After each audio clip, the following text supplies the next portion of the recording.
Satu lagi Protestan yakin dan teguh ke Katolik karena pewartaan kebenaran oleh Romo Cafe. Perempuan yang dinubuatkan dalam Perjanjian Lama merujuk secara khusus kepada Bunda Maria. Kejadian 3 ayat 15, aku akan mengadakan permusuhan antara engkau dan perempuan ini. Antara keturunanmu dan keturunannya, keturunannya akan meremukkan kepalamu. Dan engkau akan meremukkan tumitnya. Perempuan, yang dimaksud adalah Maria dan keturunan. Yang meremukkan kepala ular, iblis, adalah Yesus Kristus. Yesaya 7 ayat 14, sebab itu Tuhan sendirilah yang akan memberikan kepadamu suatu pertanda. Sesungguhnya, seorang perempuan muda mengandung dan akan melahirkan seorang anak laki-laki. Dan ia akan menamakan dia Immanuel. Simak penjelasan penting dari Romo Cafe. Soalnya, tentang gelar Bunda Maria ini bikin saya berpikir 2 kali. Silakan, gelar yang macam mana? Kalau di Ortodoks kan percaya kalau Bunda Maria itu berdosa. Tapi kalau di Katolik kan tidak. Bunda Maria itu tanpa dosa. Dan memang itu masuk logika. Maksudnya Bunda Maria berdosa maksudnya bagaimana? Kau jelaskan ke Ortodoks punya dulu. Enggak, saya enggak terlalu belajar di Ortodoks sih. Ya, makanya bagaimana engkau mengatakan bahwa Ortodoks sudah bilang Bunda Maria berdosa kalau engkau belum belajar di sana? Ini saya tambah bingung lagi. Ya itu yang saya mau tanya ke Romo. Soalnya dengar juga dari teman-teman Katolik. Dan saya rasa itu yang cocok. Oke, kita pakai analisa seperti ini. Kans, kalau engkau saudaraku keluar dari lumpur, apa yang ada di kakimu? Lumpur. Oke. Kalau Bunda Maria berdosa, Yesus keluar dari siapa?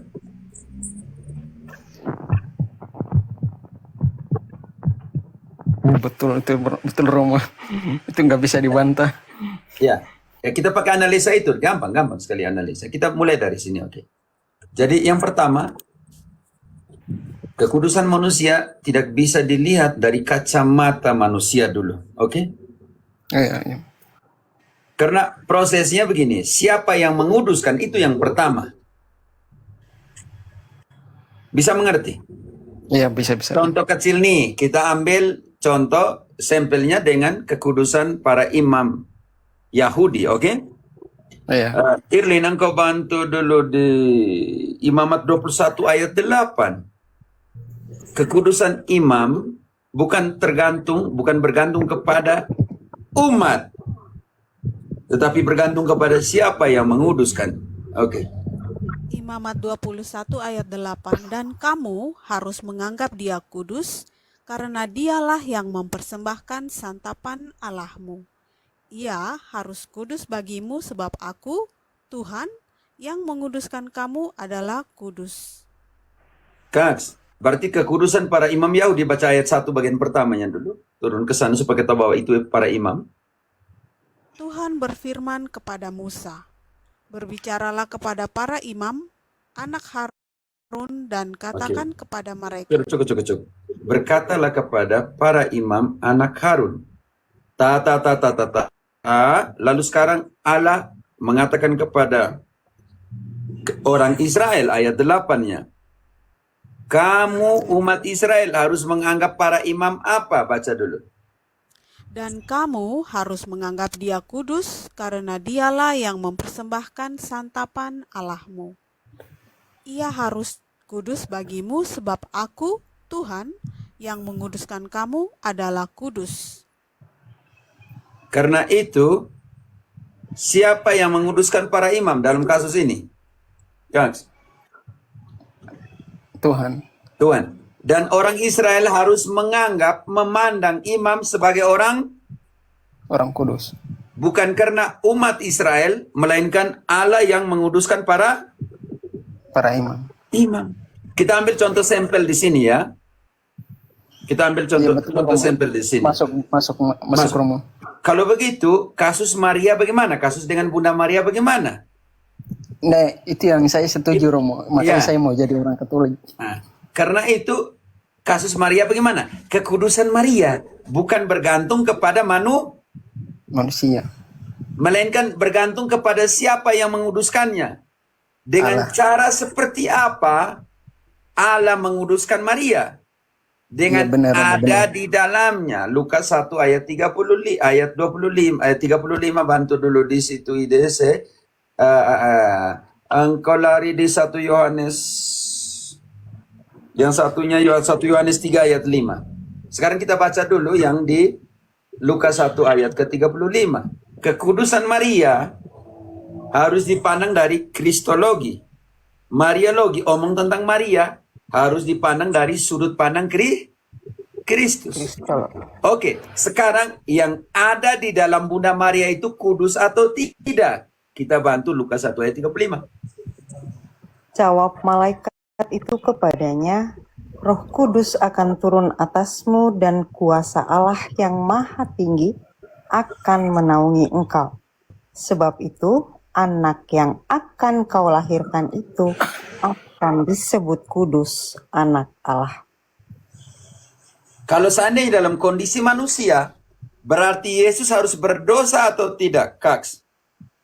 Tidak. Ya, dalam kondisi manusia dari sudut pandang kita berpikir. Karena ingat, ketika engkau keluar dari lumpur, maka kakimu Berlumpur. Ketika Yesus keluar dari Bunda Maria, maka Bunda Maria harus ketika Yesus keluar dari Bunda Maria yang berdosa, maka anak yang dilahirkan juga harus Berdosa, pasti. Sedangkan ayat itu mengatakan bahwa sebab itu anak yang akan kau lahirkan akan disebut kudus, anak Allah. Bagaimana yang berdosa ini melahirkan yang kudus? Karena itu Tidak kekudusan mungkin. Bunda Maria bukan bergantung kepada sudut pandang manusia yang kita peroleh. Oke? Melainkan harus dilihat dari sudut pandang Allah. Karena itu untuk memahami ini, engkau harus memiliki pikiran dan perasaannya Kristus. Cara pandang kristologi di situ terhadap posisi Bunda Maria. Karena itu 1 Yohanes 3 ayat ke-5, Santo Yohanes merefleksikan bahwa jika Allah merevelasikan dirinya, menyatakan dirinya, dia menghapusi segala dosa. 1 Yohanes 3 ayat 5, dan kamu tahu bahwa ia telah menyatakan dirinya supaya ia menghapus segala dosa, dan di dalam dia tidak ada dosa. Artinya yang tinggal di dalam dia tidak Tidak berdosa. berdosa. Bagaimana kalau dia tinggal di dalam engkau? Anak yang akan kau lahirkan. Berarti anak itu ada di mana? Yesus itu ada di rahimnya siapa? Yang tentunya pasti dari orang yang kudus. Oh iya, ini analisa. Sekarang ayat 6 akan membuktikannya. Karena itu setiap orang yang tetap berada di dalam dia tidak berbuat dosa lagi. Setiap orang yang tetap berbuat dosa tidak melihat dan tidak mengenal dia. Ingat, setiap orang yang berada di dalam dia tidak Tidak berdosa. Bagaimana Lukas 1 ayat 35? Siapa yang ada di dalam Bunda Maria? Roh Kudus akan turun atasmu. Kuasa Allah akan menaungi engkau. Sebab itu anak yang akan kau lahirkan akan disebut kudus, anak Allah. Itu yang ketiga. Yang keempat, ingat bahwa di dalam kitab suci bilang pohon itu dilihat dari Buahnya. Oke, Matius 7 ayat ke-18. Maaf Romo, ini saya udah pernah dengar dari Romo, makanya saya udah pertimbangkan ini semua. Cuman yang Ya, saya kita mau analisa tanya, sampai selesai, oke. Kita Oh, sampai iya, analisa baik. sampai selesai di sini nih. Oke. Matius 7:18. Romo Tidak Cafe mungkin. mulai goyah imannya karena sudah mau nikah. Iya, dengan kau saya. Kalau kau laki-laki susah nikah dengan kau. Supaya homo. Begitu. Kau siap sudah yang laki-laki itu. Oke, lanjut. Tidak mungkin pohon. Keselak saya langsung patah. Maaf. Tidak Dengar mereka. mungkin. Lanjut, gas. Oke, Celo. Tidak Kasih panas mungkin. sedikit. orang-orang Protestan tertahu diri ini. Oke, lanjut. Tidak mungkin pohon yang baik itu menghasilkan buah yang tidak baik, ataupun pohon yang tidak baik itu menghasilkan buah yang baik. Tahan di situ. Apa yang keluar dari Maria? Kudus atau tidak? Kudus Romo, betul. Sekarang bagaimana jika tidak mungkin pohon yang tidak baik menghasilkan buah yang yang baik? Baca kembali itu bagian penting di situ. Tidak mungkin pohon yang baik itu menghasilkan buah yang tidak baik, ataupun pohon yang tidak baik itu menghasilkan buah yang baik. Ayat 20. Jadi dari buahnya lah kamu akan mengenal mereka. Dari buahnya kamu mengenal pohonnya. Karena itu anak yang akan kau lahirkan akan disebut kudus, anak Allah. Kita buktikan bahwa itu buah yang ada di rahim Maria itu terpuji atau tidak terpuji. Oke? Erlin, Lukas 1 ayat 3 ayat 41 mulai. Mulai dari 40 lah kalau mau. Lukas 1 ayat 40. Di situ ia masuk ke rumah Zakaria dan memberi salam kepada Elisabet. Dan ketika Elisabet mendengar salam Maria, melonjaklah anak yang di dalam rahimnya, dan Elisabet pun penuh dengan Roh Kudus. Lalu berseru dengan suara nyaring, "Diberkatilah engkau di antara semua perempuan, dan diberkatilah buah rahimmu." Tahan di situ. Diberkatilah buah rahimmu. Bayangkan Kak, pohon dilihat dari buahnya. buah. Di situ siapa yang ada di dalam rahimnya Maria sehingga Elisabet bilang buah rahimmu. Siapakah dia buah rahim Maria punya? Kristus.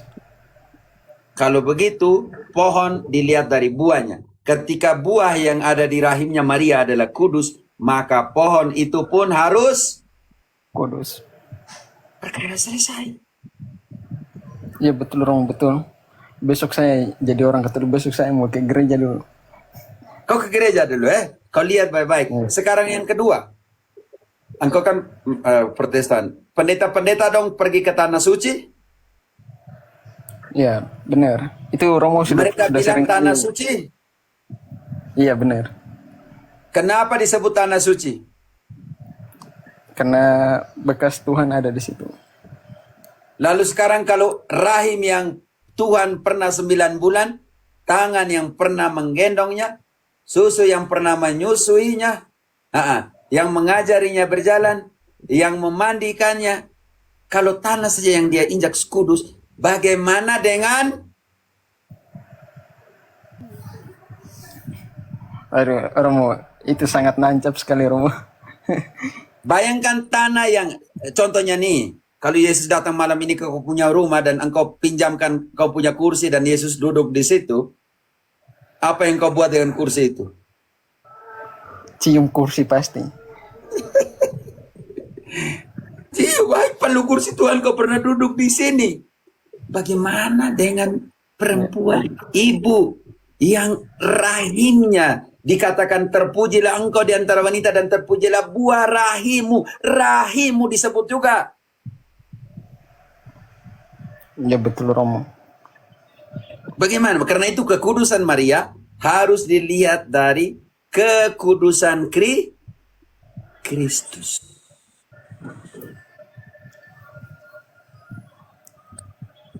Ya betul Romo. Besok pokoknya saya udah pikir mantap-mantap besok saya Besok jadi hari Minggu orang kau Katolik. pergi misa, kau pergi duduk di misa. Cuman ini saya belum pernah masuk ke gereja Katolik Romo. Kau masuk. Scott Ham juga ketika dia menghakimi gereja Katolik, lalu teman-teman Katolik, mereka kalau kau mau pergi omong tentang Katolik, kau duduk dulu, pergi misa dulu. Ketika dia pergi misa dia bilang, aduh ternyata kitab misa itu ada dalam kitab suci ya. Teman-teman saya juga siapkan satu tema tentang. Kebetulan barusan siapkan satu tema namanya sambil omong. Misteri sang perempuan di dalam kitab Kejadian. Tapi yang kalian butuh tadi, ya? Ini yang kamu tanya juga, oke? Ya, Kita buat tentang sedikit. prinsip itu. Nah, ini prinsip, oke? Kalian mau lihat ini sedikit prinsip, oke? Misteri sang perempuan di kitab Kejadian 3:15. Israel, gereja, Hawa atau Maria. Sebuah analisis eksegetis dan teologis. Mengidentifikasikan sang perempuan dalam 4 hipotesis utama. Israel, apakah sebuah bangsa? Apakah ia representansi umat Allah secara kolektif gereja? Apakah Hawa, apakah ia sekedar ibu historis umat manusia? Apakah ia Maria? Apakah ia merujuk pada sang perawan secara spesifik?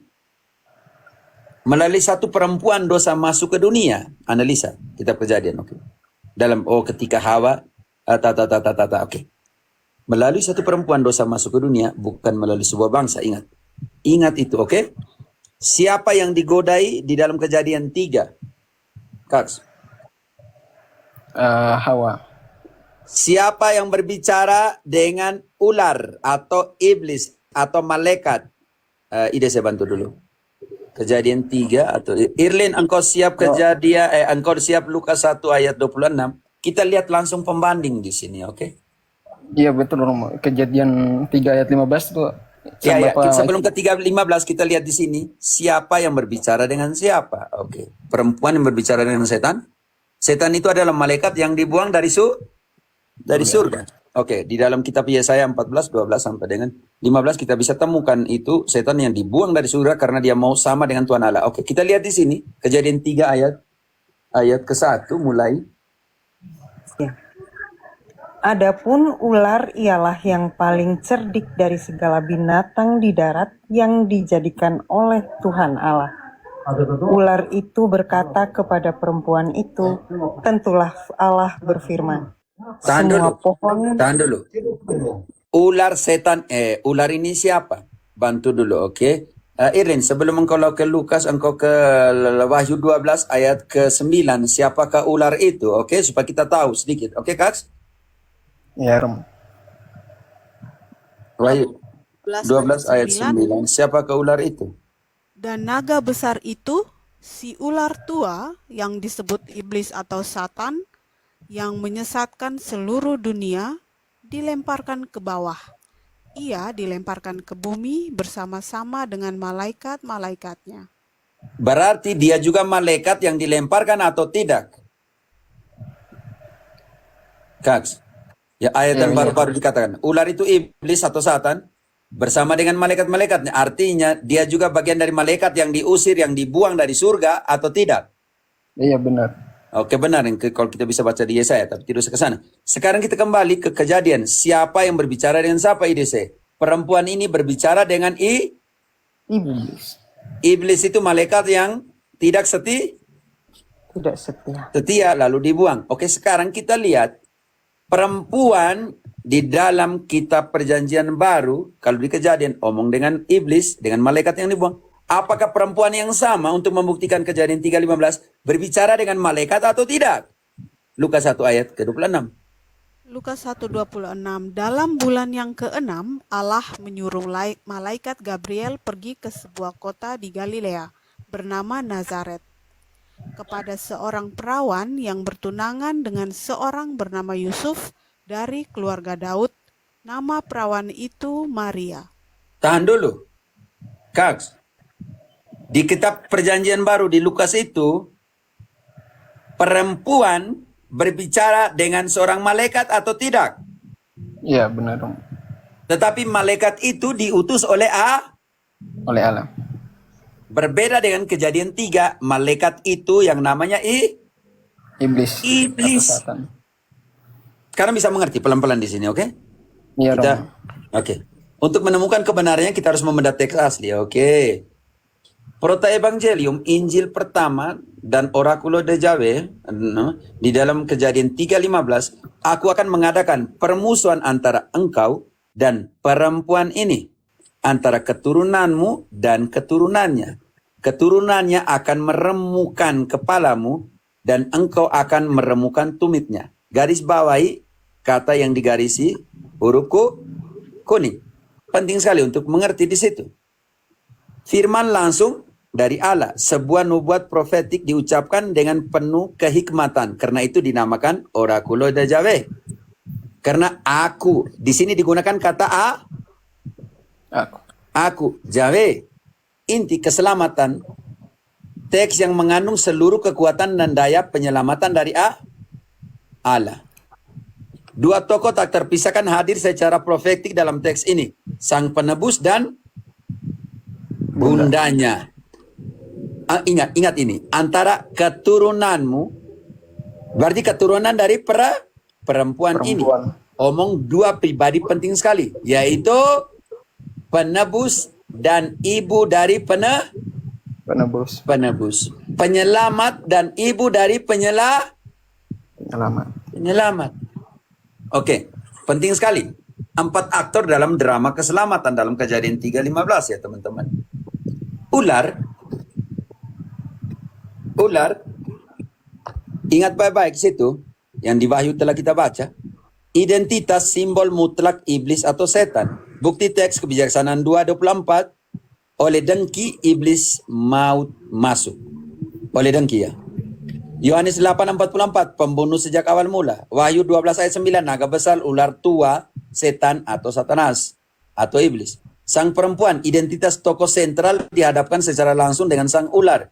Di dalam Wahyu 12 juga yang sama, kita akan bertemu itu. Keturunan ular, identitas para pengikut kejahatan dari generasi ke generasi.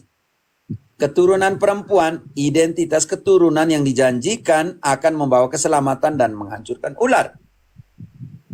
Anatomi konflik, oposisi 3 lapis. Level 1, ular versus perempuan.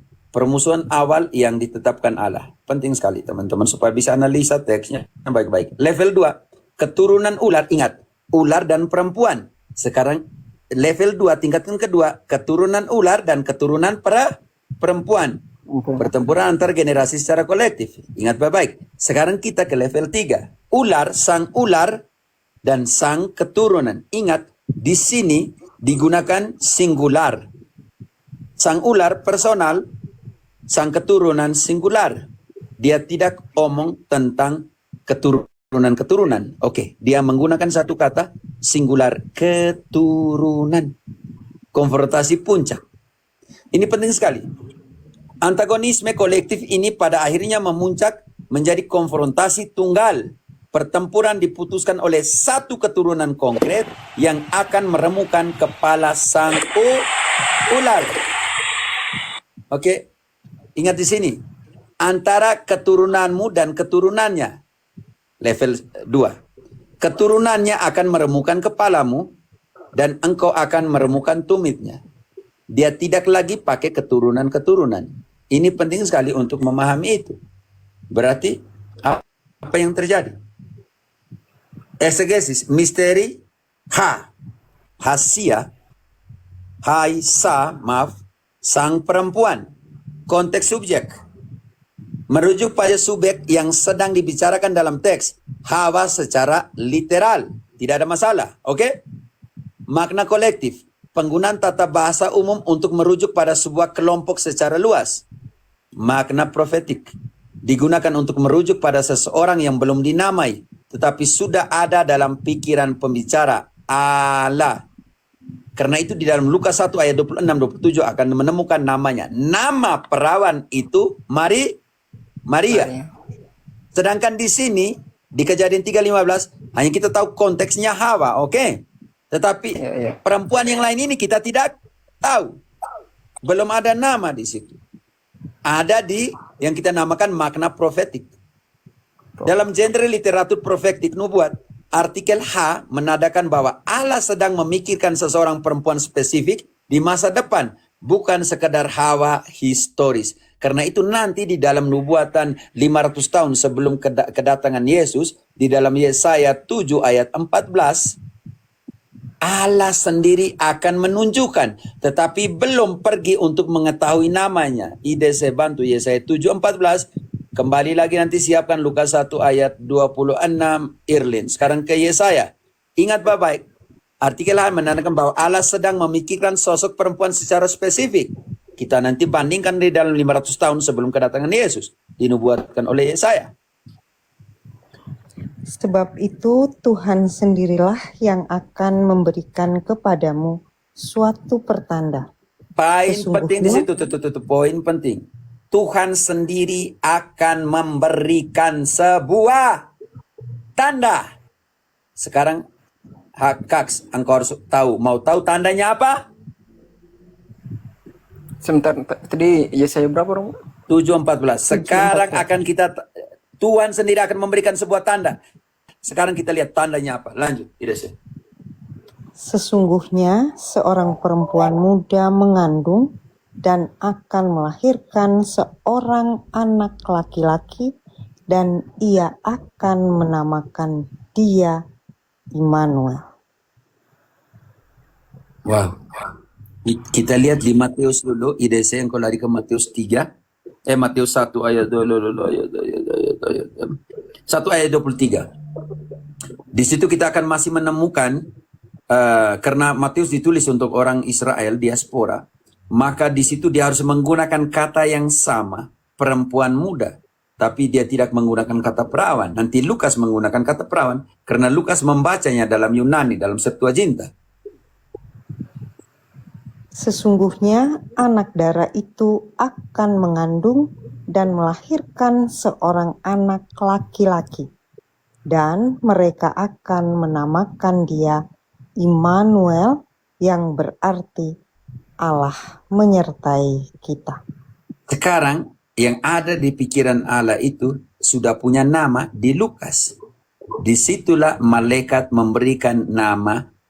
Siapa dalam situasi ini Lukas dalam Injilnya, dalam percakapan dengan malaikat, perempuan muda atau perawan itu mempunyai nama.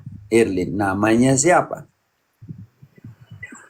Lukas 1 ayat 26, dalam bulan yang ke-6, Allah menyuruh malaikat Gabriel pergi ke sebuah kota di Galilea bernama Nazaret, kepada seorang perawan yang bertunangan dengan seorang bernama Yusuf dari keluarga Daud. Nama perawan itu Maria. Nama perawan itu Maria. Diulangi 2 kali. Seorang perawan dan nama perawan itu Maria. Perkara selesai. Sekarang yang dinubuatkan di dalam Kejadian di Yesaya belum ada Belum ada nama. nama. Tetapi di Lukas kita sudah menemukan nama perawan itu Maria. Lalu kalau kita mau tahu keturunan dari Maria ini, maka kita bisa buka di Lukas yang sama 3 ayat 23 selanjutnya. Tapi tidak ke sana. Oke. Pergeseran makna keturunan, sera benih atau keturunan. Penggunaan kolektif umum biasanya merujuk pada umat manusia atau bangsa secara luas, generasi, oke? Gen. Kejadian 13:15, kuberikan kepadamu keturunanmu. Oke, di dalam kasus dalam pengertian ini Abraham dan semuanya. Kejadian 22, 17-18, sebanyak bintang di langit. Omong yang sama dengan kata sera ini. Benih atau keturunan. Ini penting sekali. Penggunaan singular konkret. Di dalam Kejadian 3:15, pertempuran memuncak pada pertarungan 1 lawan 1. Ular vs keturunan. Ini penting sekali ya teman-teman. Bukan lagi dalam pengertian generasi atau bangsa. Ini kadang kita tidak memahami itu. Kita memahami itu sebuah bangsa, sebuah generasi. Akhirnya kita bilang, Tuhan Allah, kalau begitu di sini apa sih error yang ada di sini? Bisa mengerti? Mengerti di sini, saudara? Engkau bisa mengerti di sini? Bisa. Terjadi sebuah error di situ kalau kita memahami dalam pengertian apa? Pertanyaan besar untuk kita semua. Okay. Kita lihat di sini terjadi penggunaan singular konkret. Dalam Kejadian 3:15, pertempuran memuncak pada pertarungan 1 lawan 1. Ular versus apa di situ, saudaraku? Keturunan, tetapi singular ataukah jamak di situ. Sang keturunan adalah seseorang yang konkret, singular, spesifik, yang kemudian kita temukan itu yang namanya Mesias. Ini penting sekali. Di manakah Yesus keturunan singular ini mengalahkan si iblis ini? Pertanyaan saya, di manakah? Di kayu salib. Benar sekali. Di dalam Ibrani 2 ayat 14, tolong dibantu. Kita lihat pertempuran itu berakhir di mana dan siapa yang menang. Ibrani 2 Ayat 14. Ibrani 2 ayat 14. Engkau santai saja, Kak. Biar yang baca. Nanti Ngerti? saya suka baca juga, Anak-anak Romo. itu karena anak-anak itu adalah anak-anak dari darah dan daging, maka Dengar ia baik-baik, juga keturunan ini karena anak, tahan dulu, karena anak-anak itu adalah anak-anak keturun dari daging dan darah, lanjut. maka ia juga menjadi sama dengan mereka yang mendapat bagian dalam keadaan mereka, supaya oleh kematiannya Tahan dulu. Menjadi sama dengan dia dalam keadaan mereka. Artinya keturunan ini menjadi Manusia. manusia. Ide saya di Filipi 2 ayat ke-6. Saya butuh yang menjadi manusia. Lanjut dari ayat 6 itu. Engkau tahan di Ibrani 2:14 dulu, Irlin. Sekarang ide saya bantu. Ya, yang walaupun dalam rupa Allah tidak menganggap kesetaraan dengan Allah itu sebagai milik yang harus dipertahankan, Lanjut. melainkan telah mengosongkan dirinya sendiri dan mengambil rupa seorang hamba dan menjadi sama dengan manusia. Oke, dan menjadi maaf Kaks, tadi ada bising. Bisa hidupkan Romo kembali. nggak usah- Dan Romo menjadi nggak usah- sama dengan Rupa Manusia. dengan manusia. serupa tidak. Menjadi sama. Engkau jangan tambah kata serupa di situ. Baca kembali. Engkau baca. Di situ ada bilang serupa? Enggak. Jangan tambahkan di situ. Baca kembali. Berbahaya sekali. Nanti ganti teologi di situ. Melainkan telah mengosongkan dirinya sendiri dan mengambil rupa seorang hamba Mengambil rupa seorang hamba. dan menjadi sama dengan manusia. Sekarang dalam keadaannya sebagai siapa dia mati untuk kita? Keadaan manusia. Baca ayat. Dan dalam keadaan sebagai manusia, ia telah merendahkan dirinya dan taat sampai mati, bahkan sampai mati di kayu salib. Pertanyaan sekarang, mati di kayu salib untuk apa? Ibrani 2 ayat 14 dibaca ulang. Sama dengan kita sebagai manusia, oke? Oke, lanjut. karena anak-anak itu adalah anak-anak dari darah dan daging, maka ia juga menjadi sama dengan mereka dan mendapat bagian dalam Mute-kan dulu, Kaks. Oke. Erlin, lanjut. dalam keadaan mereka, supaya oleh kematiannya ia memusnahkan dia, yaitu iblis yang berkuasa atas maut. Sekarang kau sudah mengerti. Kaks, Ya, mengerti, Romo. dengan matinya kayu salib dia membinasakan Iblis. iblis. Karena keturunan tersebut adalah satu individu yang konkret, Kristus, maka sang perempuan dari mana ia berasal juga merujuk pada satu individu yang konkret. Bagaimana dia bilang? Mereka Protestan bilang, ini perempuan 3:15 adalah Kristus, tetapi perempuan itu dihilangkan. Engkau bisa mengerti? Kalau Ya, itu betul. Yesus lahir dari siapa? Sedangkan dalam Galatia 4 ayat 4 IDC, Yesus lahir dari seorang perempuan atau tidak di situ? Tetapi setelah genap waktunya, maka Allah mengutus anaknya, yang lahir dari seorang perempuan dan takluk kepada hukum Taurat. Yang lahir dari seorang perempuan. Protestan ingat itu. Yang lahir dari seorang perempuan. Kalau orang timur seperti desa, dia harus bilang perempuan. Oke. Eksegesis ketiga. Siapa yang meremukan kepala ular? Pertanyaan besar di sini, oke?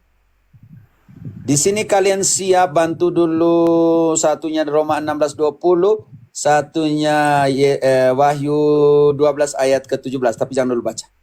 Siap-siap di situ. Siapakah yang meremukkan kepala ular? Ingat, teks Masoret, Ibrani asli, dan Vulgata terjemahan Latin menggunakan kata ganti hu. Dia laki-laki, sang keturunan. Dia laki-laki. Laki-laki. Terjemahan Vulgata Latin diterjemahkan sebagai ipsa. Dia perempuan, sang perempuan. Aktor utama. Jadi di sini penting sekali ya teman-teman, penting sekali lihat keturunanmu, keturunannya, keturunan perempuan, perempuan dan keturunannya. Ini penting sekali ya teman. Kepala ular diremukkan oleh keturunan perempuan, Kristus. Oke? Vulgata memberikan kesan kepada ular diremukkan langsung oleh sang perempuan, Maria, secara mandiri. Karena terjemahan ipsa. Bagaimana kita menyimpulkan secara teologis? Terjemahan maskulin singular hu dalam Ibrani adalah yang paling akurat secara tekstual. Sang ular dihancurkan oleh sang keturunan dari perempuan, Kristus. Maria dan Kristus berperang bersama. Namun kemenangan final dieksekusi oleh sang Mesias yang lahir dari seorang perempuan. Tidak ada kontradiksi teologi yang mendalam di sini. Hanya kita lihat, karena bisa dianalisa di sini karena keturunan itu mulai ada di dalam rahimnya perempuan itu. Kalau mamamu, contoh kecil saya, mama saya menggendong saya tetapi saya ada di dalam rahim, apa yang terjadi di situ? Seolah-olah siapa yang menginjak? Kaks, engkau ada di dalam rahim, engkau dikatakan engkau yang menginjak, tetapi engkau ada di dalam rahimnya ibu. Ya, siapa yang harus menginjak? Romo, perempuan. Ya, perempuan itu. Maksudnya tidak ada kontradiksi dalam pengertian konteks resolusi teologis, oke? Hanya kita lihat dari sudut pandang mana dilihat itu, oke? Klimaks pertempuran. Sekarang kita lihat dulu sebelum pertempuran itu. Ini penting sekali ya. Ada makna simbolik yang kalau kita lihat di Wahyu 12 ayat ke-17, Erlin, IDC Roma 16 ayat ke-20 disiapkan. Semoga Allah sumber Jangan, damai. saya butuh yang Oh, ya. Wahyu. Wahyu 12 ayat 17. Wahyu 12 ayat 17. Ayat 17. Oke. Maka marahlah naga itu kepada perempuan itu, lalu pergi memerangi keturunannya yang lain, yang menuruti hukum-hukum Allah dan memiliki kesaksian Yesus. Kaks, Yesus telah dengan mati di kayu salib, dia telah mengalahkan iblis itu di Ibrani 2:14. Engkau setuju dikatakan di situ? Setuju. Ya setuju Romo. Oke, sekarang setan masih kerja terus atau tidak? Masih. Dia serang dan benci kepada perempuan itu atau tidak? Benci Romo. Dia terlalu benci kepada perempuan itu, dia serang siapa? Keturunannya. Keturunannya itu punya dua kriteria, yaitu yang pertama, memiliki perintah-perintahnya Yesus. Siapa yang menerima perintahnya Yesus? Kisah 1 ayat 2. Belum ke Roma ya? Kisah 1 ayat 2. Sampai pada hari ia terangkat, sebelum itu ia telah memberi perintahnya oleh Roh Kudus kepada rasul-rasul yang dipilihnya. Tahan dulu, kriteria pertama dari keturunan perempuan itu yaitu menerima dan memiliki perintah-perintahnya Yesus. Yesus. Siapa yang terima perintahnya Yesus? Rasul-rasul. Sekarang kriteria kedua, dan menjadi saksinya siapa tadi di dalam Wahyu tadi? Kristus. Kristus. Ayat 8-nya IDC. Siapa yang menjadi saksinya Kristus?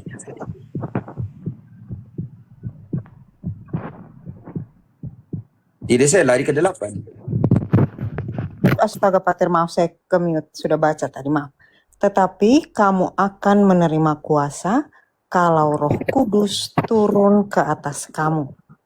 Dan kamu akan menjadi saksiku di Yerusalem dan di seluruh Yudea dan Samaria dan sampai ke ujung bumi. Kamu ini siapa, Kaks, yang menjadi saksinya Kristus ini? Kamu ini siapa? Para rasul. Para rasul, baca ayat 5 selama dari tadi ayat 3, dari ayat 3 lah. 3. Selama berapa hari Yesus memberikan introduksi dan memberikan hukum, memberikan semua dan berbicara dengan para rasul selama berapa hari setelah kebangkitannya? 40 hari, Romo. Ya, kita baca ayat. Kepada mereka ia menunjukkan dirinya setelah penderitaannya selesai. Dan dengan banyak tanda ia membuktikan bahwa ia hidup. Sebab Lanjut. selama 40 hari ia berulang-ulang menampakkan diri dan berbicara kepada mereka tentang kerajaan Allah. Tentang kerajaan Allah. Ini penting sekali supaya Kaks bisa mengerti bahwa yang menerima hukum tadi siapa? Para rasul. Yang menerima hukum. Yang menjadi saksi Kristus tadi siapa? Para rasul, Pak. Karena itu Erlin, gereja harus didirikan di atas dasarnya siapa? Efesus 2 ayat 20. Erlin, engkau siap-siap Roma 16 ayat 20. Efesus 2 berapa, Patar? Maaf. 20. Jadi saya tidak dengar. 20. Engkau siap Roma. Oh, saya Roma. Oh ya, siapa, Patar? Oh, aku udah di berapa tadi? Engkau di Roma. Tidak, lihat. Siapa yang Roma punya nih? Sudah dua-dua sudah kebuka sih, Patar. Gak apa-apa, saya Efesus 2. Erlin, engkau buka yang mana nih? Aku Roma 16. Oh, oke. Kalau itu ide saya di Efesus 2 ayat 20. Karena itu ketika para rasul menerima semua perintah, ketika para rasul menjadi saksi, maka gereja harus didirikan di atas dasarnya siapa? Efesus 2:20. Para rasul. Yang dibangun di atas dasar para rasul dan para nabi, dengan Kristus Yesus sebagai batu penjuru. Karena itu gereja harus apostolik. Apostolik. Dan para rasul ini dikategorikan dalam pengertian itu adalah keturunan dari perempuan itu. Tetapi di dalam satu gereja atau tidak di dalam satu gereja? Satu gereja, Romo. Dan gereja ini ketika Paulus menuliskan kepada mana? Kepada surat di mana? Engkau harus baca lengkap di situ, Erlin. Roma 16 ayat 20. Surat Santo Paulus. Lengkap. Roma 16 ayat 20. Semoga Allah sumber damai sejahtera segera akan menghancurkan iblis di bawah kakimu. Kasih karunia Yesus Tuhan kita menyertai kamu.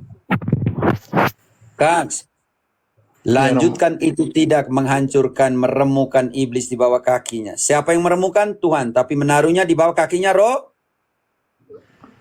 Kudus. Surat itu, makanya dibaca dulu Roma. Surat Santo Paulus kepada jemaat di Roma. Di situ Santo Paulus bilang mana ayat 20-nya? Baca, maksudnya saya bilang Iril, kau baca lengkap. Surat Santo Paulus kepada gereja jemaat di Roma. Supaya tekannya Roma itu. Oke. Surat Rasul Paulus kepada jemaat di Roma. Semoga Allah sumber damai sejahtera segera akan menghancurkan iblis di bawah kakimu. Karena kasih karunia Yesus Tuhan kita menyertai kamu. Karena itu, kalau engkau mau hancurkan, engkau mau supaya Allah taruh iblis di bawah kakimu, ya sudah berkumpul dengan Roma, jangan pisahkan itu. Sampai Santo Paulus juga bilang begitu. Allah akan menghancurkan iblis di bawah kakimu, Roma, bukan yang lain. Periksa semua 13 surat Santo Paulus, tidak ada seperti yang dia katakan ini. Bahwa Tuhan akan meremukan kepala iblis dan menaruh di bawah kakimu. Ini jadi persoalan besar. Sekarang kau bisa mengerti siapa yang meremukan kepala ular dan bagaimana melanjutkan meremukannya. Allah tetap meremukan tapi taruh di bawah kakinya Roma. Sangat jelas. Santo Paulus mengaku itu. Bagaimana kalian sekarang berlahir melawan Roma? Kalau itu kamu lebih besar dari Santo Paulus yang menulis surat kepada Roma kan? Klimaks pertempuran, analisa kata suf. Kedua tingkatan meremukan dan mengintai.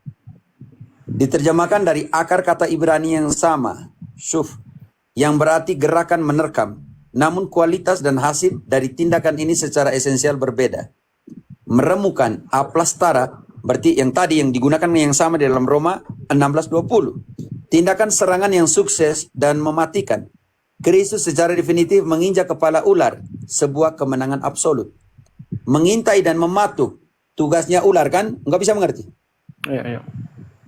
Pertahanan yang gagal, gerakan ini hanya reaktif instiktif dari seekor ular. Lihat aja kobra, pak, pak, tapi tidak mematikan. Oke? Ular berada dalam posisi kalah, mencoba menggigit tumit tanpa hasil fatal. Teks mengakhiri pertempuran ini. Tidak ada gigitan yang berhasil dari sang ular. Kemenangan sang keturunan dan sang perempuan adalah mutlak. Kisah Hawa kedua. Ini lanjut kah atau cukup so teman-teman? Cukup sih? Lanjut so pakai. Senang ya kalau belajar sama Romo. Udah lama Pak. Kak, pengen selanjutnya naik teman-teman di tapi- bawah lanjut sampai selesai dulu lagi 1-2 halaman sih. cuman ini Romo, nanti saya mau tanya tentang itu purgatori, masalah melihat. Tidak itu gampang tuh. Masalah dulu perempuan wanita di dalam Kejadian 3:15. Selesaikan dulu, oke? Ya Romo, siap. Oke, kisah dua Hawa, siapakah perempuan yang berjaya? Ingat, Hawa historis dan sang perempuan Kejadian 3:15. Status spiritual, Hawa historis yang di dalam kejadian itu diciptakan itu ditipu, takluk kepada ular dan sumur kesedihan. 2 Korintus 11 ayat 3, tolong bantu dulu. Hawa lama ini. 2 Korintus 11 ayat 3.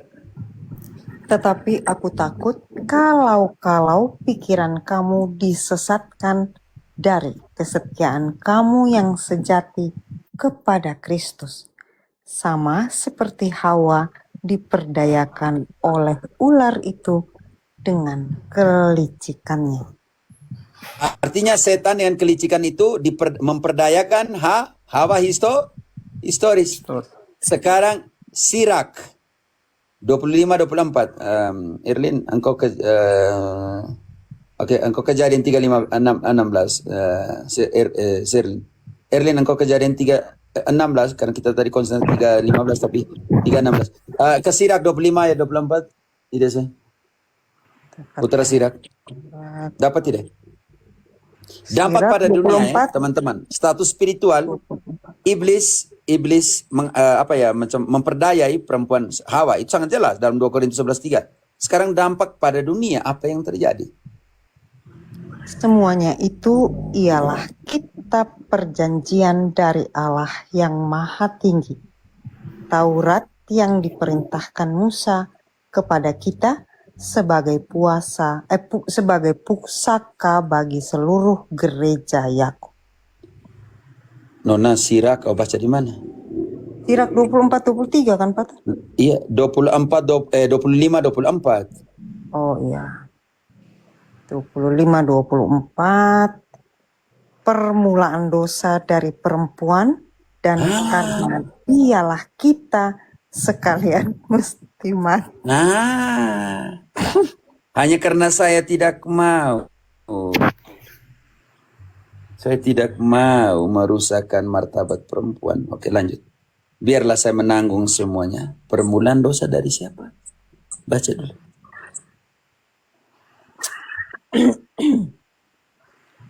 Permulaan dosa dari perempuan dan karena dialah kita sekalian mesti mati.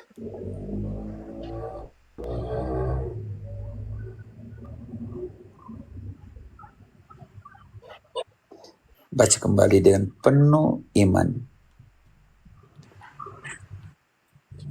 Permulaan dosa dari perempuan dan karena dialah kita sekalian mesti mati.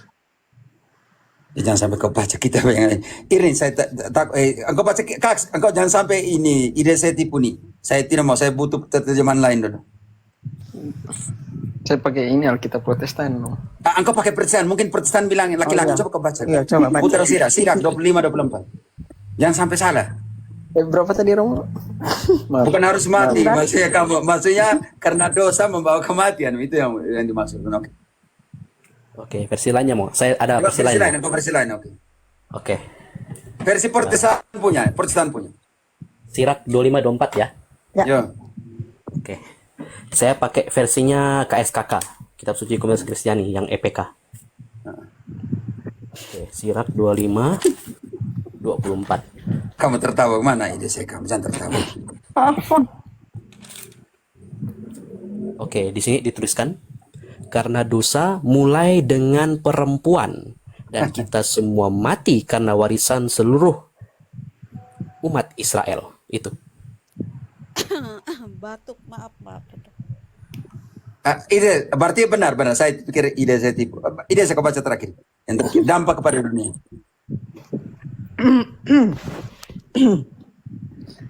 Permulaan dosa dari perempuan.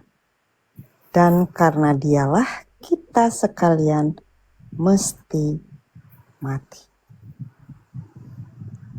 1000 kali lebih memilih untuk menyimpannya perkara itu dalam hati daripada harus terus menyerang kepada martabat seseorang. Oke.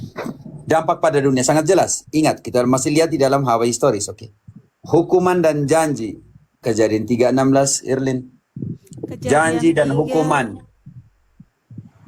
Kejadian 3 ayat 16, firman-Nya kepada perempuan itu, susah payahmu waktu mengandung akan kubuat sangat banyak.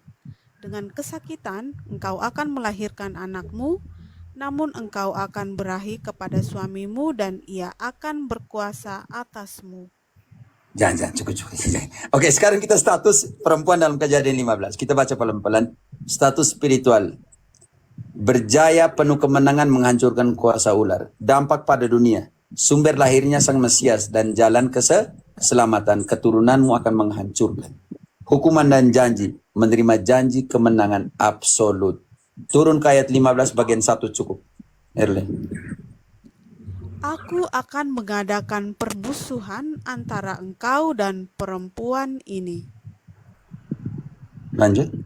antara keturunanmu dan keturunannya akan meremukan kepalamu, Dan? dan engkau akan meremukan tumitnya. Oke, secara literal segera ayat ini menyinggung Hawa. Namun secara sensus plenior atau makna penuh ya, sensus plenior itu makna penuh ya. Sensus plenitud kalau dalam bahasa Spanyol. Citra kemenangan mutlak ini pastilah menunjuk pada Hawa baru, Maria. Karena melihat dari posisinya Kristus.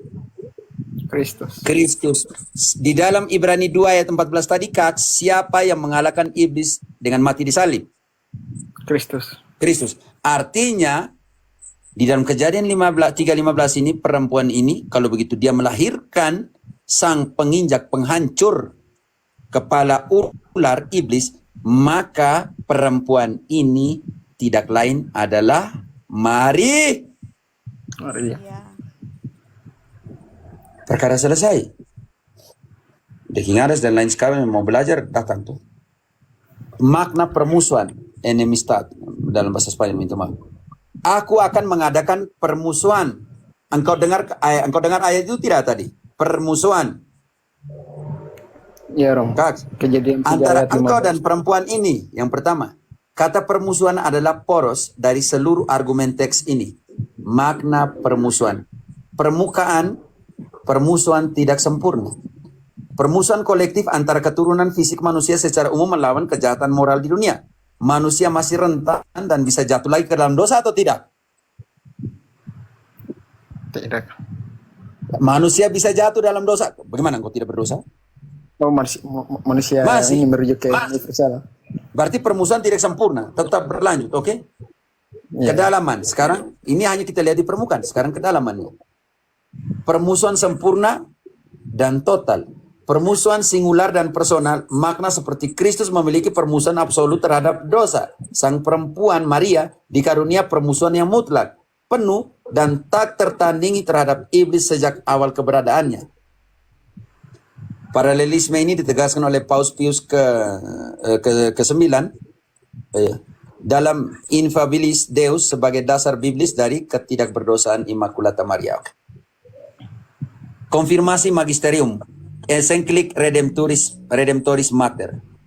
Rencana ilahi keselamatan memberikan tempat khusus kepada perempuan yang adalah bunda dari dia besar. yang kepadanya Bapa telah mempercayakan karya keselamatan. Ingat, itu penting sekali. Perempuan ini, Galatia 4:4 tadi, lahir dari seorang perempuan. Ia sendiri diinsinuasikan secara profetik dalam nubuatan awal. Nomor 7 ya, teman-teman bisa bandingkan dari tulis materi. Datanglah ke dunia seorang putra, keturunan perempuan yang akan mengalahkan kejahatan dosa sampai ke akarnya. Ia akan meremukkan kepala ular. Kemenangan putra sang perempuan tidak akan terjadi tanpa perjuangan keras. Nomor 11. Makanya Yesus, Yohanes Paulus kedua, 25 Maret 87. Selesaikan dulu, kah teman-teman, lagi 2 sini. Busur keselamatan Allah dari Kejadian hingga Wahyu. Awal Kejadian 3:15 sampai kepada akhir Wahyu 12 ayat 1. Janji pertama, permusuhan diumumkan antara ular purba dan sang perempuan. Keselamatan dijanjikan melalui benih sang keturunan. Saya tadi, pemenuhan eskatologis, permusuhan memuncak di akhir zaman. Tampaklah tanda perempuan berselubungkan matahari yang dihadapkan dengan ular tua. Tokoh yang dinubuatkan di awal penciptaan adalah tokoh yang sama yang dimahkotai di akhir sejarah. Maria adalah sang perempuan dalam Kejadian dan sang ratu di dalam Wahyu. Wah, Kesimpulan akhir, kebenaran sang haba baru. Bukan sekadar bangsa, teks Ibrani menggunakan artikel ha dan sera. Secara spesifik ini secara gramatikal menunjuk pada satu individu konkret, Kristus, yang lahir dari satu perempuan konkret, Maria, bukan sekadar sebuah bangsa kolektif. Karena itu untuk sampai kepada Wahyu 12, Efrasoru, engkau harus memahami Kejadian 3:15, kalau tidak memang merusak. Kemenangan mutlak. Analisis kata kerja suf membuktikan bahwa iblis menderita kekalahan total. Iblis hanya bereaksi insting, mengintai. Sementara Kristus dan bundanya meremukkan kepalanya secara definitif. Identitas Hawa baru. Hawa historis membawa dosa. Ingat tadi, kutuk dan takluk pada tipu daya ular. Ingatan? Sirak tadi 25-24 toh? Ingat itu toh? Ide saya? Sebaliknya ingat perempuan Pater. dalam Kejadian 3:15 dijanjikan kemenangan mutlak, sebuah nubuatan yang hanya digenapi secara sempurna di dalam diri Bunda Maria. Disempurnakan di dalam waktu. Karena itu baca kembali Galatia 4 ayat 4. Dalam kairos. Dalam kairos. Di dalam kegenapan waktu, kesempurnaan waktu. Di situ. Ketika genap waktunya, kairos. Lahir dari seorang perempuan yang juga di dalam kesempurnaan waktu. Galatia 4 ayat 4. Tetapi setelah genap waktunya, maka Allah mengutus anaknya yang lahir dari seorang perempuan dan takluk kepada hukum Taurat. Dalam apa? Kegenapan. Dalam Kegenap. dan ketika genap waktunya. Kaks, bukan main-main. Kata genap waktunya. Oke? Berarti perempuan itu juga berada dalam perencanaan. Dalam kegenapan waktu. Dari seluruh nubuatan itu digenapkan di mana? Perempuan itu yang lahir dari seorang perempuan. Dan takluk kepada hukum Taurat. Kalau tidak, bagaimana yang digenapkan dari perjanjian lama yang ditulis dalam hukum Taurat dan semuanya itu sebagai Mesias? Kalau perempuan itu tidak dimasukkan di situ, berarti setelah genap waktunya Allah mengutus anaknya, hilangkan yang lahir dari seorang perempuan. Turun dari surga, jatuh sendiri. Berarti semua hukum Taurat tidak digenapkan.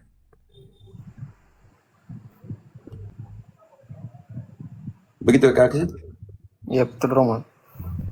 Dragon asal tafsir. Kau naik ke sini toh, kau tafsir untuk saya. Kau kan jago tafsir. Sebenarnya begini ya Romo.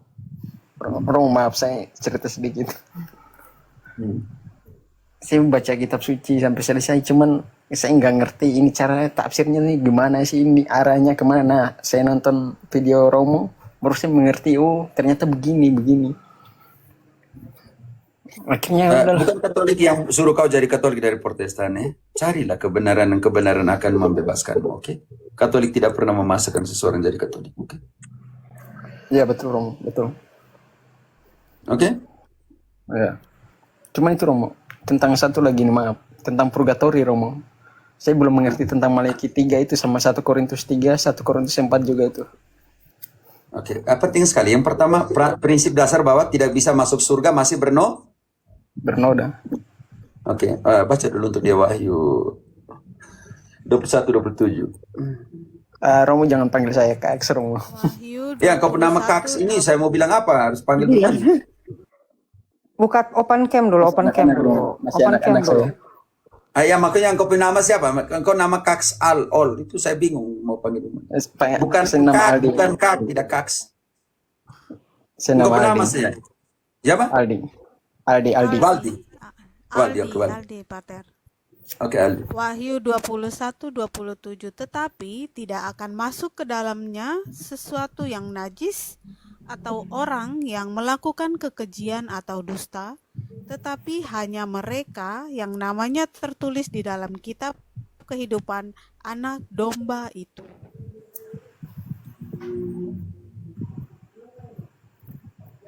Aldi, tidak bisa masuk sana masih Bernoda betul Romo, betul. karena Akhirnya untuk sampai saya- ke surga, IDC Ibrani 12 ayat 22, 24 harus apa? Harus disempurnakan dulu.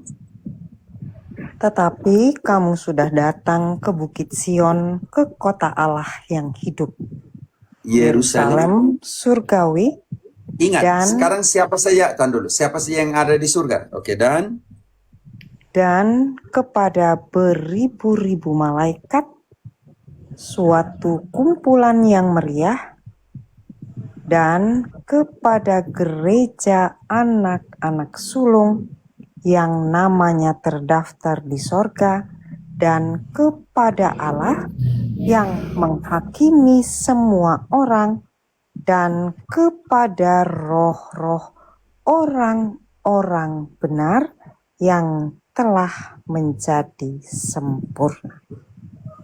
Aldi, roh-roh orang-orang benar yang telah menjadi, Sempurna. kalau belum sempurna mau masuk di mana? Pertanyaan saya, Aldi. Engkau yakinkan saya, waktu engkau mati, engkau tidak bawa satu dosa? Kurang nangkap Romo. Sorry. Buktikan kepada saya bahwa ketika engkau mati, engkau tidak bawa satu dosa. Tidak mungkin Romo. Tidak mungkin. Sekelas pendeta, tidak mungkin. Buktikan satu pendeta yang mati tidak berdosa.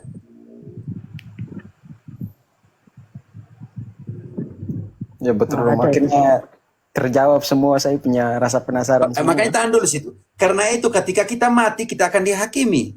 Dihakimi menurut perbuatan kita. 2 Korintus 5 ayat 10. Pengadilan pribadi ketika kita mati. Setiap orang, semua menghadap takhta, tetapi setiap orang dihakimi satu persatu.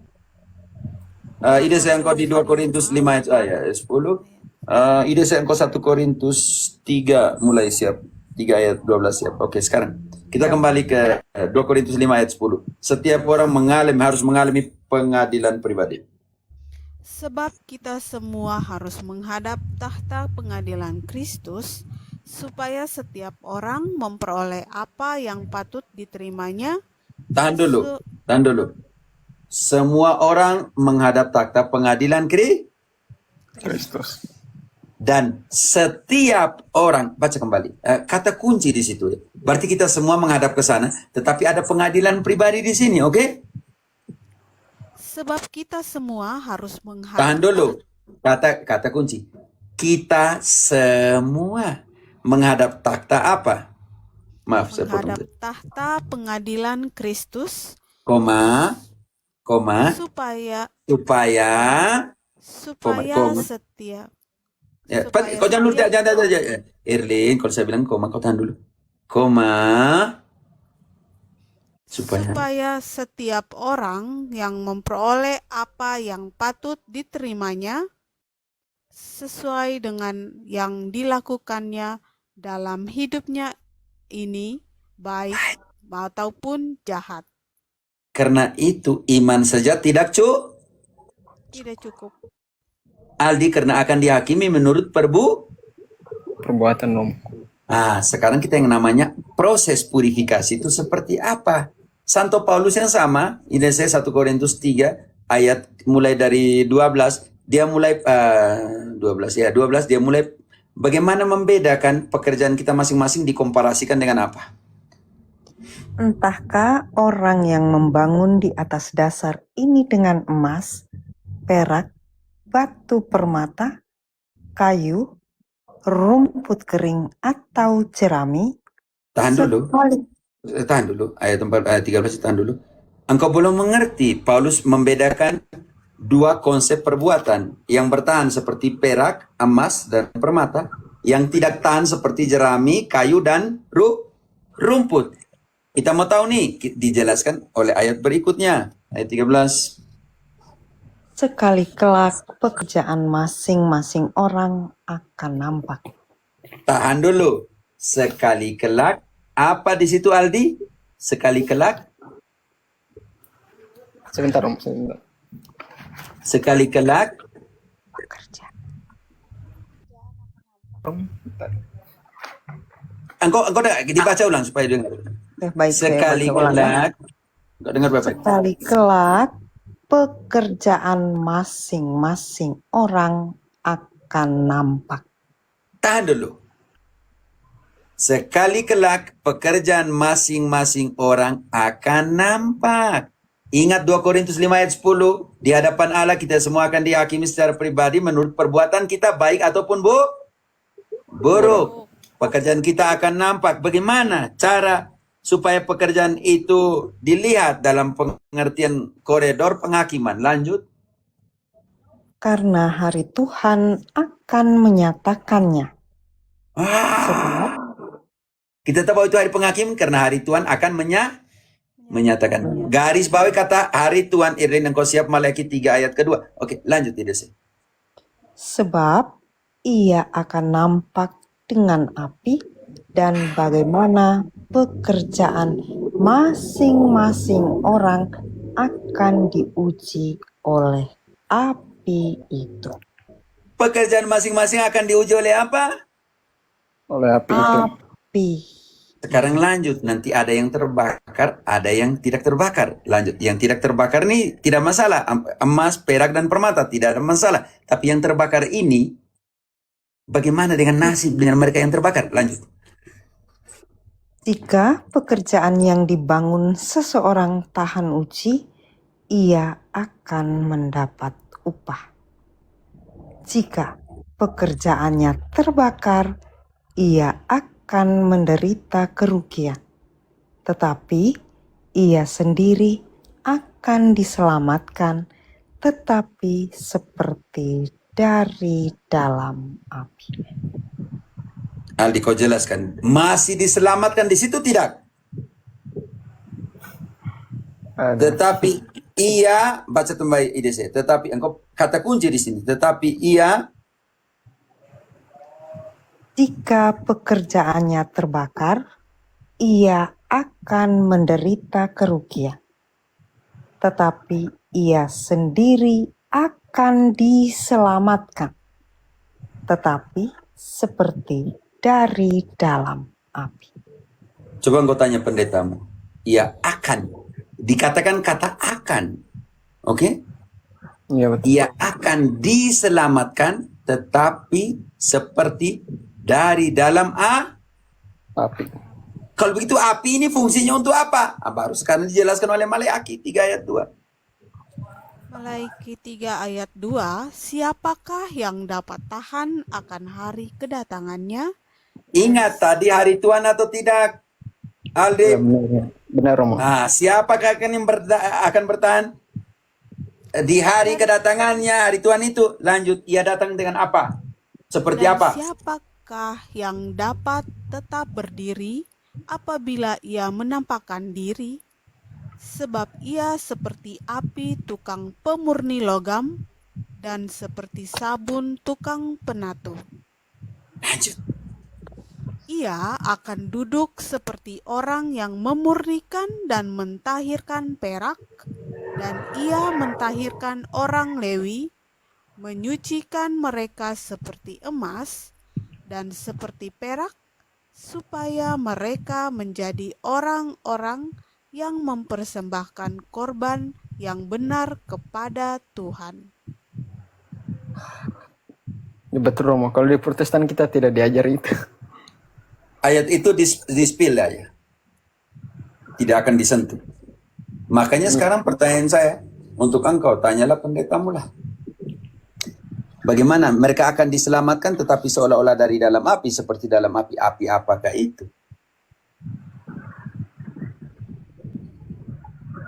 Oke. Masih banyak ayatnya tapi dari Malaki 4 dan Ya, ini semua aja dari yang tadi saya tanyakan Romo. Oke, cukup itu Ya. Belum lagi dari Daniel dan semua. Di situ ada bahan khusus ya teman-teman, namanya purgatorium. Nanti saya kasih tunjuk dulu supaya teman-teman. Kalau Ada materi khusus ketika saya omong tentang purgatorium. Purgatorium coba. Api neraka purgatorium. Ini nih. Tapi ayatnya tidak masuk semua di sini. Ini.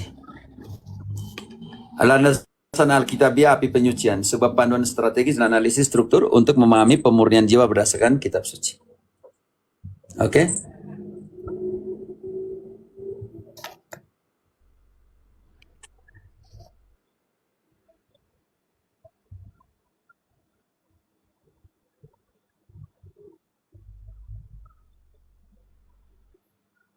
Makanya harus masukkannya sempurna. Maka harus ada filternya yang kita tadi, namanya proses apa? Yang tadi api tadi untuk memurnikan supaya masuk surga jiwa-jiwa jiwa-jiwa orang-orang benar yang sudah disempurnakan. Ini lihat analisanya seperti ini ya. Maka tadi di sini ada emas, perak, permata dan kayu yang tadi dari 1 Korintus 3 tadi, oke? Ini, evaluasi matis kondisi pasca kematian. Apakah ada dosa utang yang belum dilunasi surga? Tidak boleh. Bisa mengerti? Tidak bisa, masih ada utang dosa di sana. Bisa mengerti? Neraka ya, utang dosa kekal. Bisa mengerti? Api penyucian ya, utang dosa sementara. Apakah kondisi ini bersifat kekal abadi? Ya. Neraka ya. Tidak berdosa abadi? Berdosa abadi di dalam neraka. Api penyucian tidak hanya sementara. Tidak, hanya sementara dalam pengertian ini. Bisakah jiwa keluar setelah utang lunas? Surga sudah mencapai tujuan, buat apa keluar lagi? Bisa mengerti? bisa Romo. Neraka tidak akan pernah keluar dari sana. Jadi kalau kita bandingkan dengan Wahyu 20, 12-15 kita akan temukan di sana. Api penyucian keluar setelah membayar sen terakhir. Masih ingat di dalam, engkau tidak akan keluar dari sana sampai dengan engkau membayarkan sen yang terakhir. Kalau tidak salah Matius 5. Ide saya Matius 5. Ya, ide saya untuk 5:25 kalau tidak salah. Coba bantu.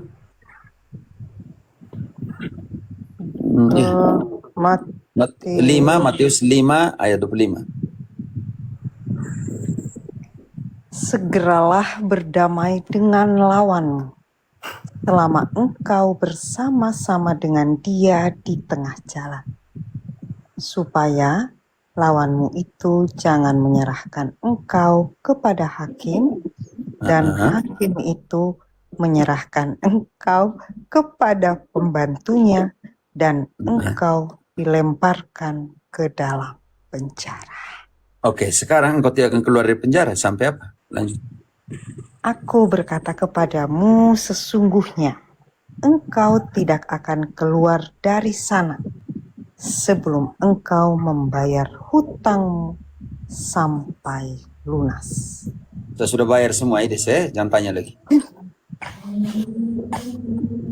Sintetis teologi anatomi api penyucian, ya teman-teman. Nanti ada yang mau minta bahan ini silakan ya. Oke. Oke. Kalian ini enak-enak semua ini. Saya bayar, saya beli Pater. Oh, Semar, kau kira ini apa? Romo. Ini apa? Romo, Ini apa kalau namanya? Penjualan kah? Penjualan dosa.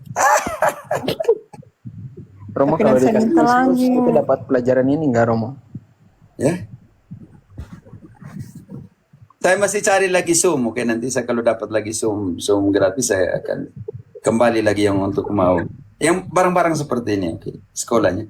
Karena sebenarnya sudah siap ya sekolahnya itu sudah siap. Sekolah apologetika itu bahannya semua sudah ya teman-teman ini.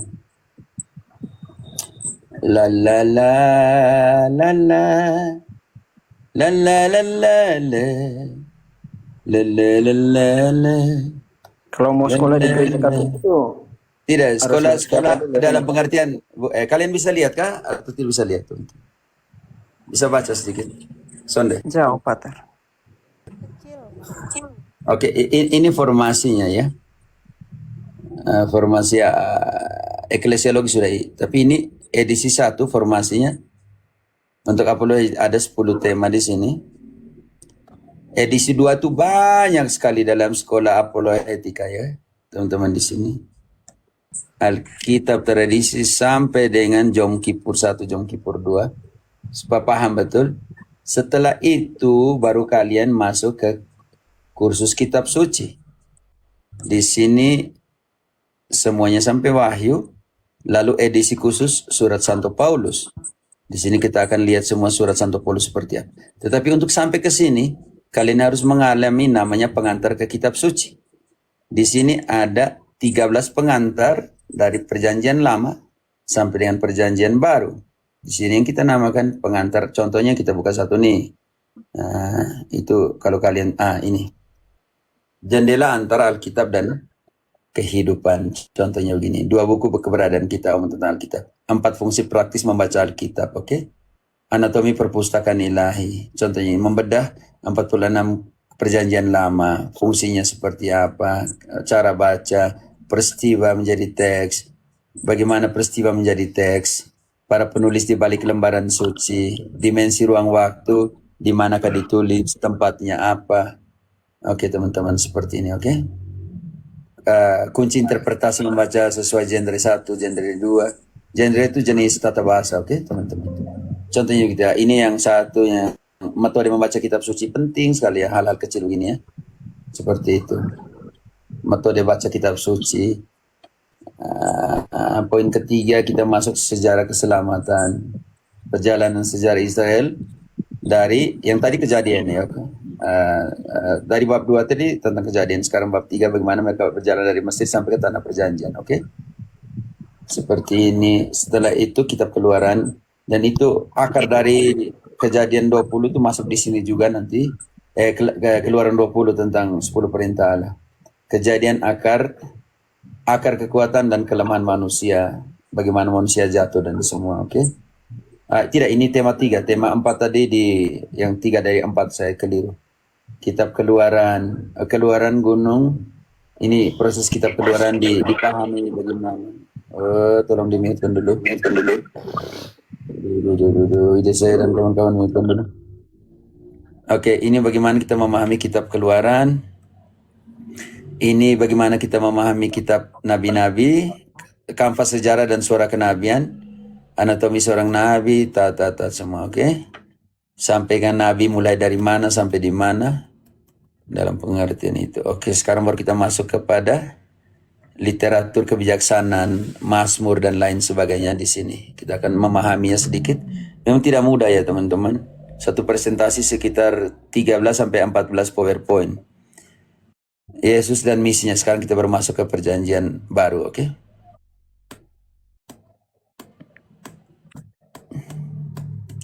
Oke, ini diambil dari SPD punya ya. Sekarang setelah itu kita masuk ke 4 Injil. Memahami 4 Injil secara umum sebagai pengantar. Sejarah dan tokoh perjanjian baru. Kita pelan-pelan di situ. Oh ya, akar begini seperti itu. Jejak dan sejarah pelayanan gereja perdana. Sebagai pengantar untuk memahami sedikit.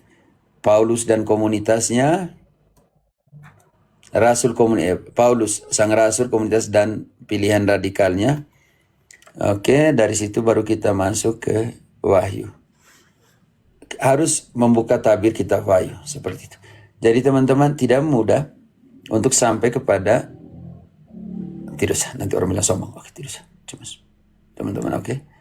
Jadi di sini setelah semuanya itu, makanya kita akan masuk semua ini, tema-tema adisional di dalam ini yang tadi tentang purgatorium, rapture juga, ada Sabtu atau hari Minggu. Contoh di situ ya, patung, contohnya membongkar apa? Kita mau apa tentang apa di situ, di sini masuk dalam tambahan untuk kita semua. Oke.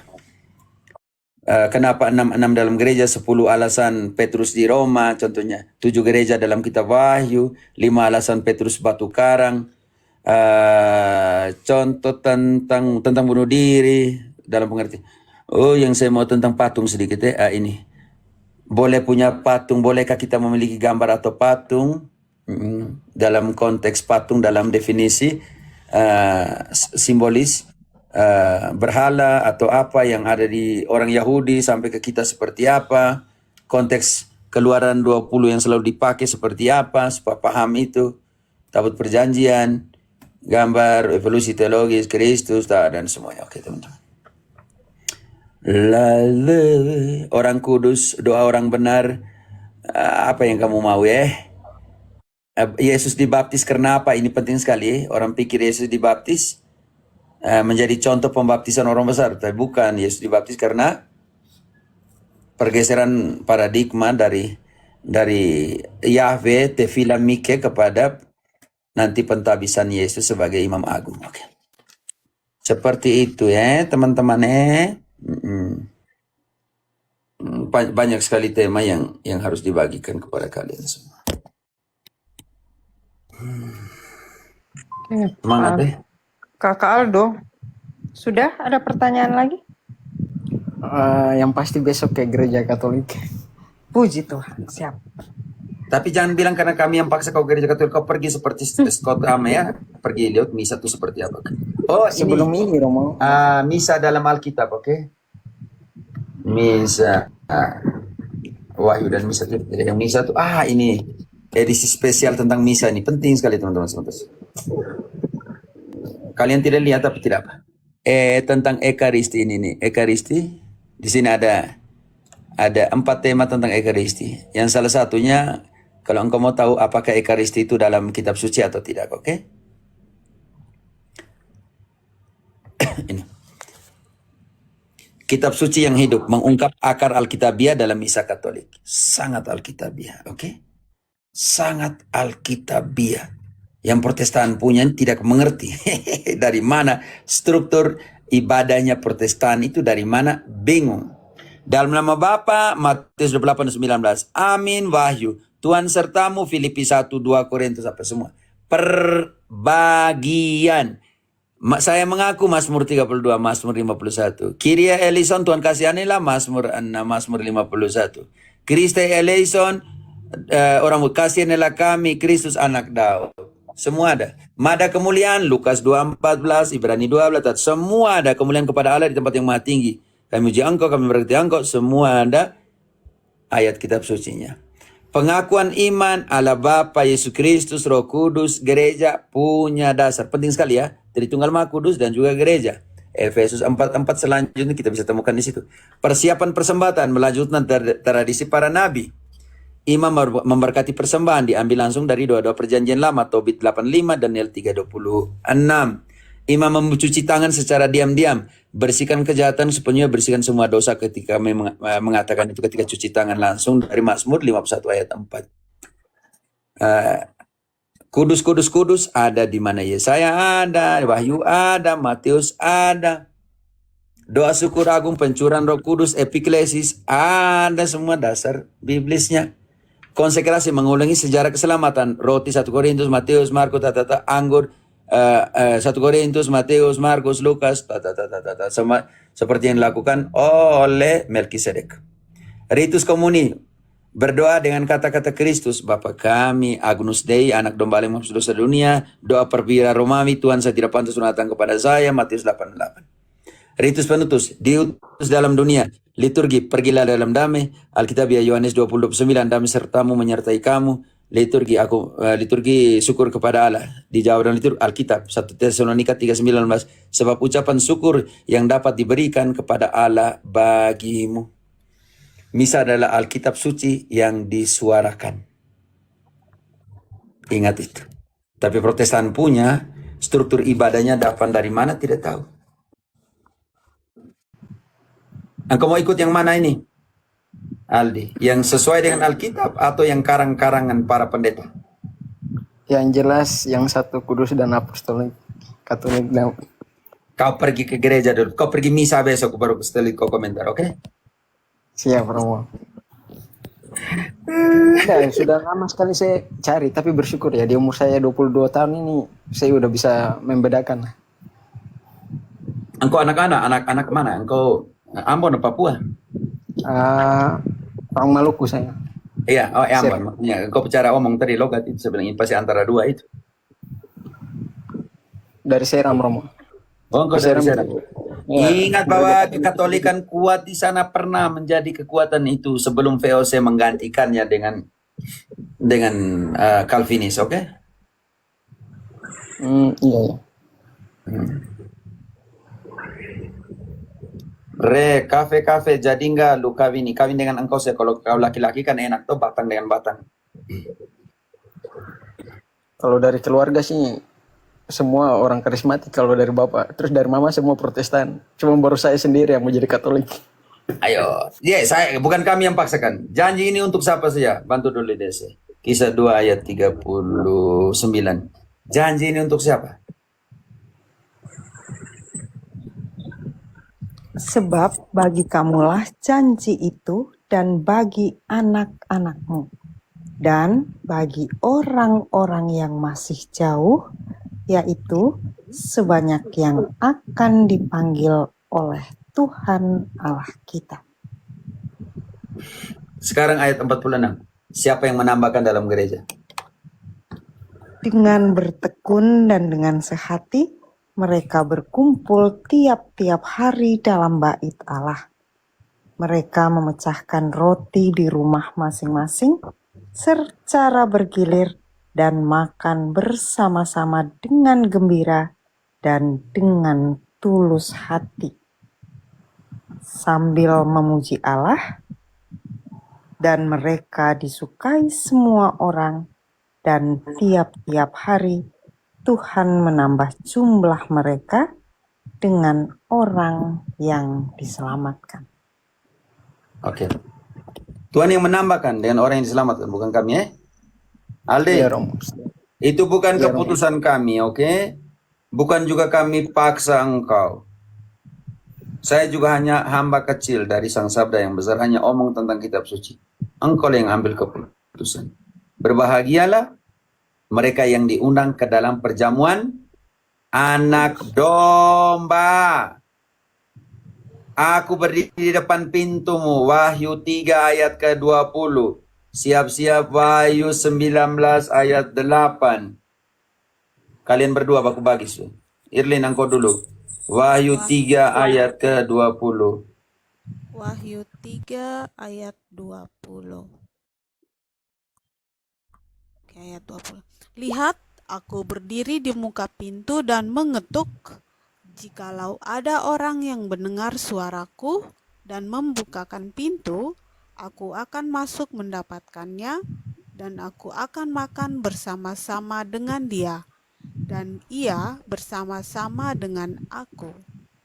Aku akan makan bersama-sama dengan dia. Ini sih 19 ayat 8. Dan kepadanya dikaruniakan supaya memakai kain lenan halus yang berkilau-kilau dan yang putih bersih. Lenan halus itu adalah perbuatan-perbuatan yang benar dari orang-orang kudus. Lanjut. Lalu ia berkata kepadaku, tuliskanlah, berbahagialah mereka yang diundang ke perjamuan kawin anak domba. Katanya lagi kepadaku, perkataan ini adalah benar.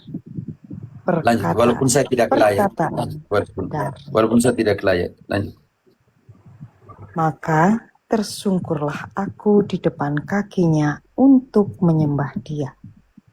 Tetapi ia berkata kepadaku, janganlah berbuat demikian. Aku adalah hamba, sama dengan engkau dan saudara-saudaramu yang memiliki kesaksian Yesus.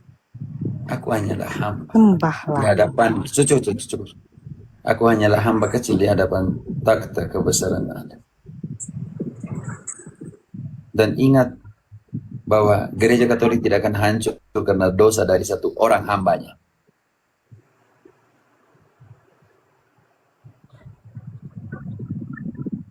Oke? Tetap semangat teman-teman. Belajar seperti Aldi, selalu cari kebenaran, dan kebenaran akan memerdekakan. Oke.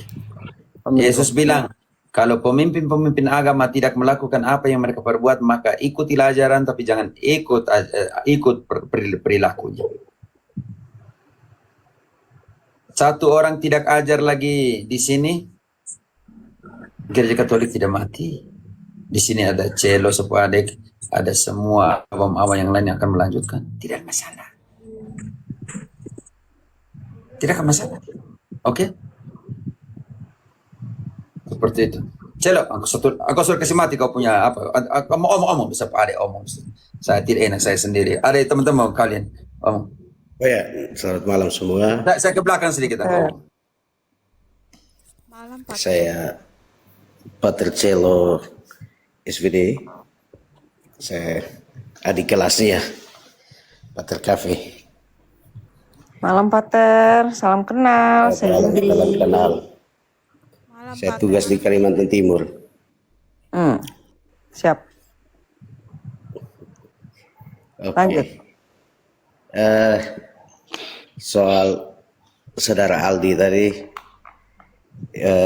itu kembali kepada kehendak bebas kita.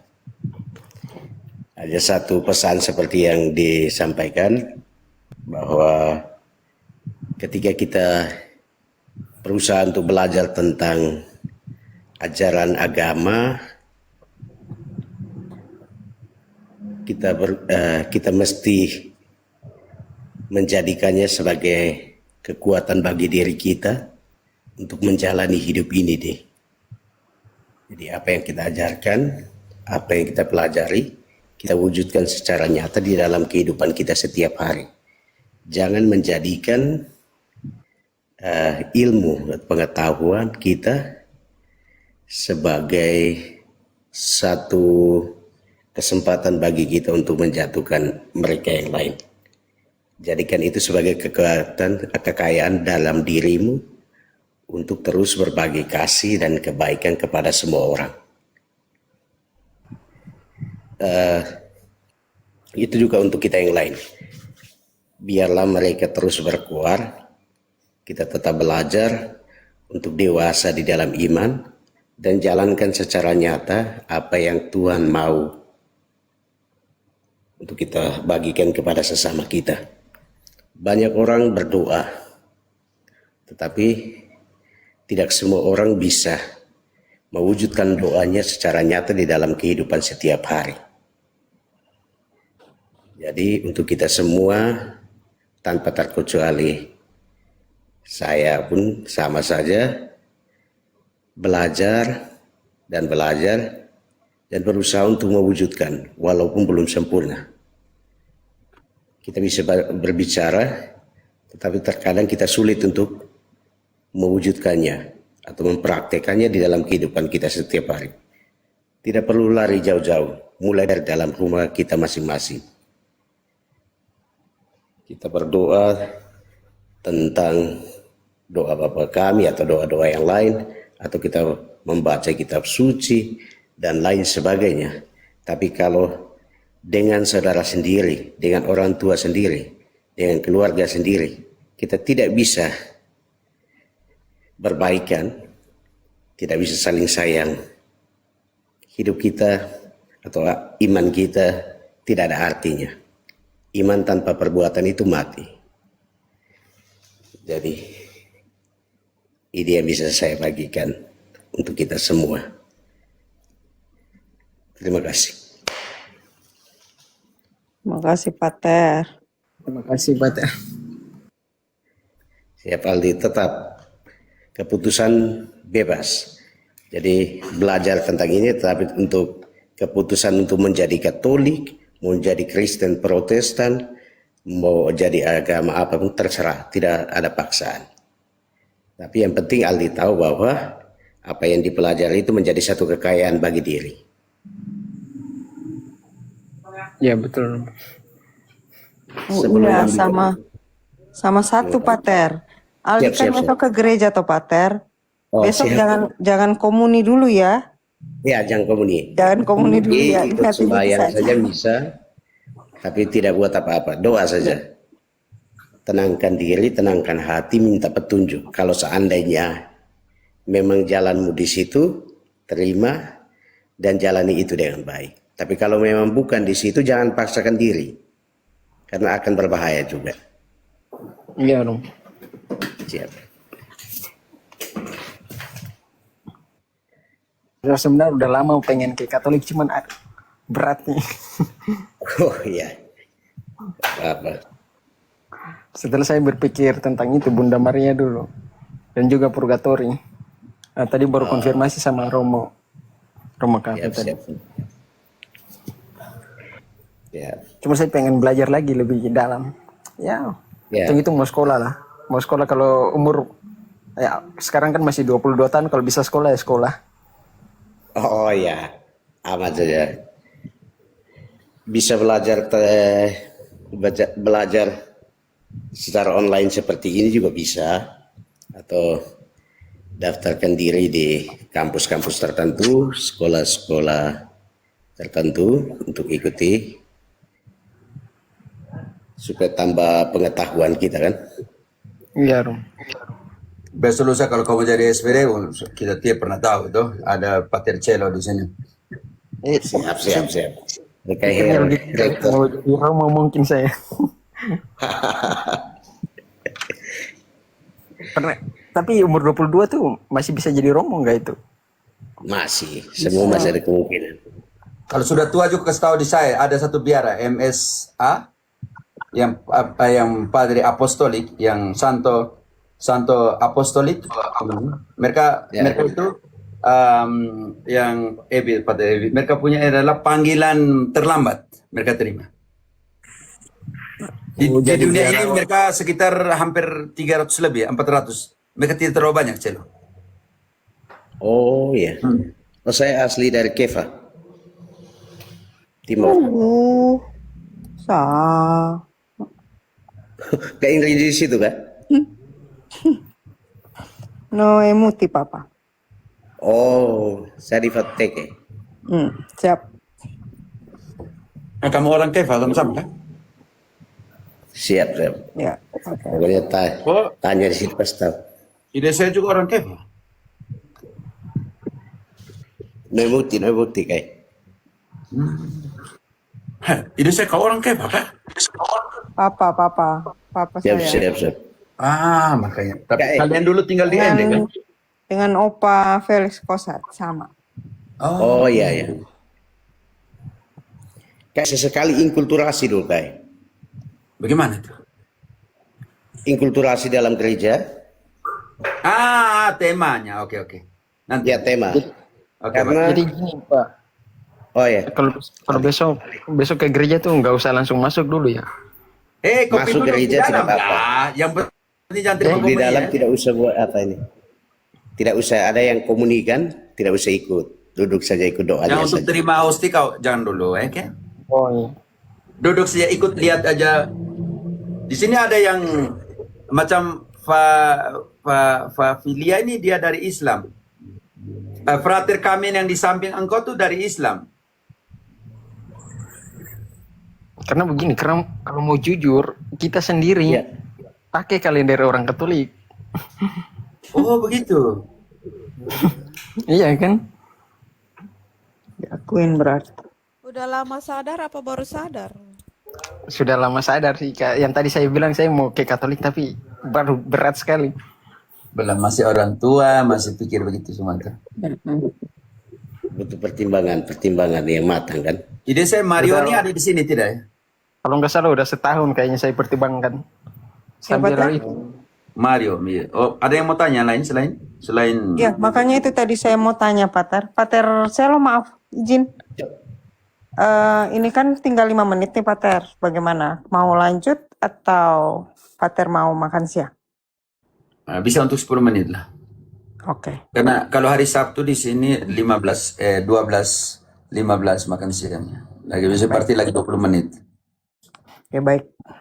Oke, begitu ya, Kakak Aldo. Jadi besok ke gereja, Adik Aldo, besok ke gereja. Duduk saja, minta berkat pastor, tidak boleh komuni ya. Iya, Karena iya. menuju komuni butuh waktu untuk itu. Oke. Kita Dia masih ke muda, pasti dia pasti berada dalam proses.